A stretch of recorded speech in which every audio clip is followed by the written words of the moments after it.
Bonjour la meute, je suis accompagné de Jus, représentant du parti totémiste. Moi-même, Raph, je suis représentant du parti conservateur. Aujourd'hui, nous allons débattre autour de la question: faut-il immuniser le premier mort de la partie précédente au premier tour de votre partie de loup-garou? Bien entendu, le parti totémiste est tout à fait d'accord avec cette proposition et le parti conservateur est complètement contre. Débat.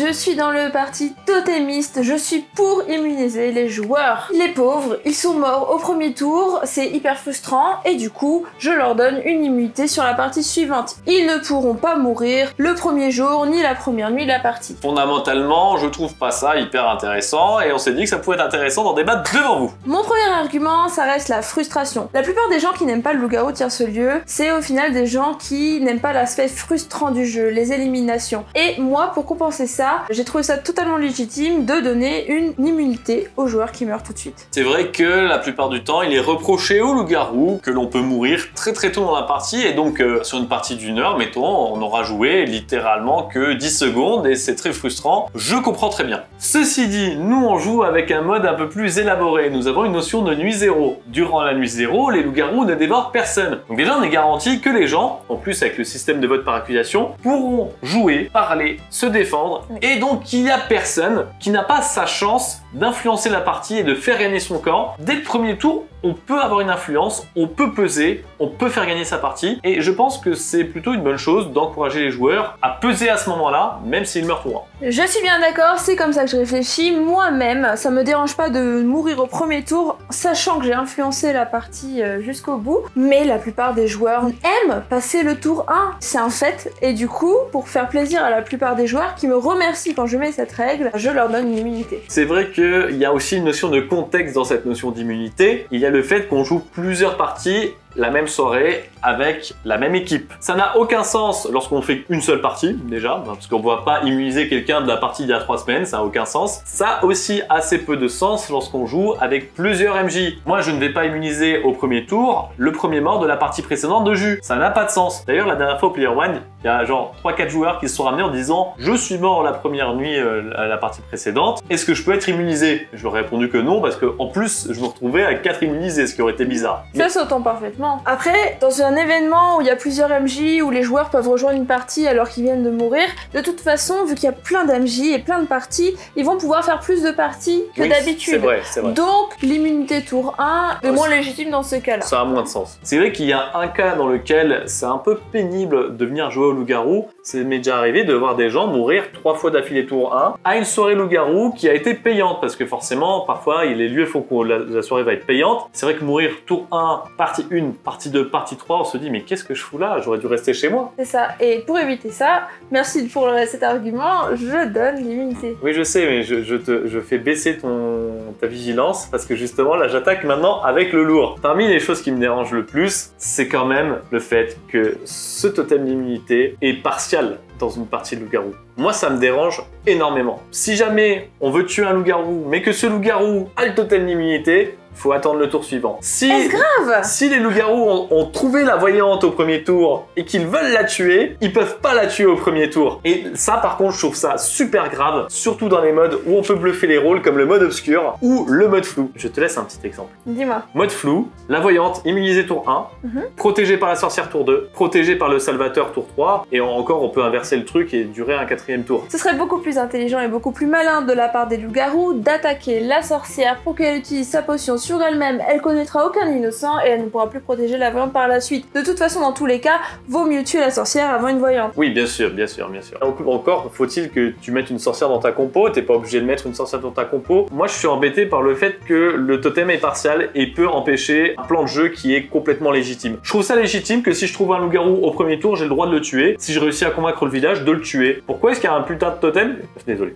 Pourquoi est-ce qu'il y a un foutu totem qui m'empêche de le faire? Genre, et bah il va falloir réfléchir plus loin, Raphaël. Ce loup-garou, tu le gardes en tête pour le prochain tour et tu peux chercher d'autres loups-garous. La journée, tu as beaucoup de temps, tu as au moins 5 minutes pour parler et tu vas pouvoir essayer de taper ailleurs, ce n'est pas un problème. Ça me dérange un petit peu parce qu'il y a des cas où, on l'a vu d'ailleurs dans une précédente vidéo, si on a un loup-garou sûr, il y a des cas où il vaut mieux l'attaquer tout de suite. Et moi, ça me dérange beaucoup. Mais en tous les cas, ça concernera le premier tour, sauf qu'une partie. Oui, il y a plein de tours dans une partie, donc c'est pas spécialement grave. grave. Je suis d'accord. Mais le fait qu'on se fasse couper une option juste parce que le mec il est dégoûté de mourir tour 1, dans mon scénario, dans mon cas de figure, par exemple, je suis villageois, je sais que le mec il est loup-garou. Donc il a fait une erreur de jeu. Il a fait un truc qui fait que je sais qu'il est loup-garou. C'est pas sorti du chapeau. Nous, le premier tour, il n'y a aucun drôle de voyance qui peut savoir à coup sûr qui est loup-garou. C'est impossible. Donc, si moi je suis sûr qu'il est loup-garou, c'est pour une raison valable. Le mec a fait une erreur de jeu. Et s'il a fait une erreur de jeu, il faut qu'il apprenne de ses erreurs. Et s'il est mort au tour 1 la partie d'avant, c'est peut-être aussi parce qu'il a fait une erreur. Moi, j'ai pas envie de récompenser, enfin, ou en tout cas, j'ai envie que la personne qui fasse une erreur soit, entre guillemets, punie pour son erreur, accepte son erreur en tant que telle et apprenne à s'améliorer. C'est le processus d'apprentissage naturel. Sauf que pour s'améliorer, il faut s'entraîner, il faut pratiquer. Et si tu lui coupes l'herbe sur le pied à chaque fois au premier tour, il ne pratiquera que peu et ne pourra pas s'améliorer. Ça, c'est un argument de joueur de Street Fighter qui s'est pas lancé un Hadouken.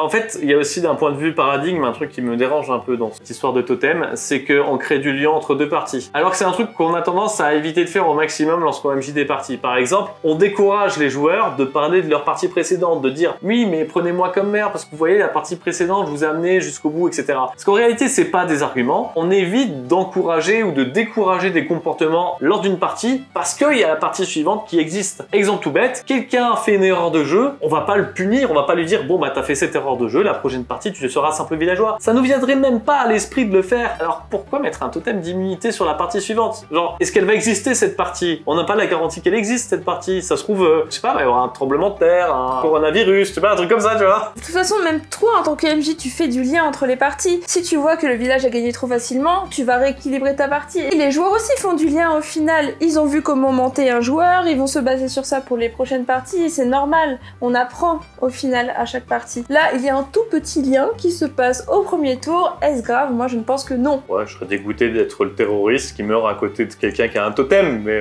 bon, sinon tout va bien. Bon, on va relativiser. Au final, le totem d'immunité, effectivement, je le privilégierais sur des parties un minimum sérieuses.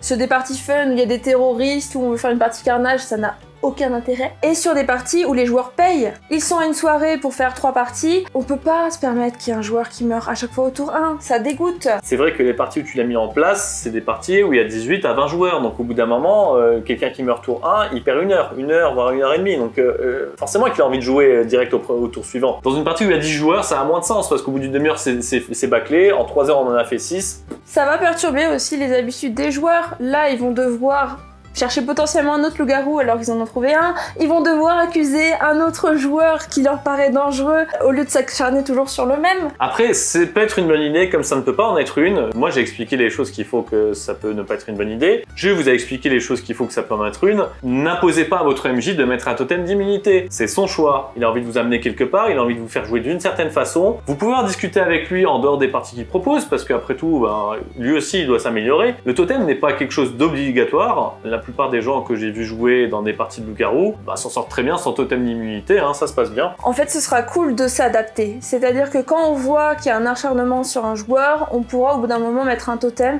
pour qu'il passe du plaisir, justement. Voilà. On n'est pas obligé de l'imposer de base. Voilà, c'est bien d'avoir ça sous le coude pour justement redonner du peps aux joueurs et les motiver un peu plus. Mais ceci dit, je vous demande à tous, et à toi aussi Julie, de ne pas me donner ce satané totem d'immunité. Souvent, je meurs tour 1. C'est volontaire. Ne me faites pas survivre. Oh là là, c'est n'importe quoi. Ok. Merci. Je suis sûre qu'il y a des joueurs qui seront ravis de l'avoir à ta place. Ah ben, je le donne sans problème. Si on peut le donner à quelqu'un, je le donnerai. Voilà, j'espère que ce petit débat vous aura plu. Dites-nous en commentaire de quel côté vous êtes. Voilà, du coup, ben, vous pouvez être au milieu. Il y a un peu de place là. Voilà. Voilà, c'était nul. Rejoins la meute, le lien est en description. Et sinon, ben, partage petit pouce bleu, partage la vidéo. N'oublie pas de la faire propager, c'est comme ça que la chaîne progresse. Merci beaucoup. Et le village s'endort.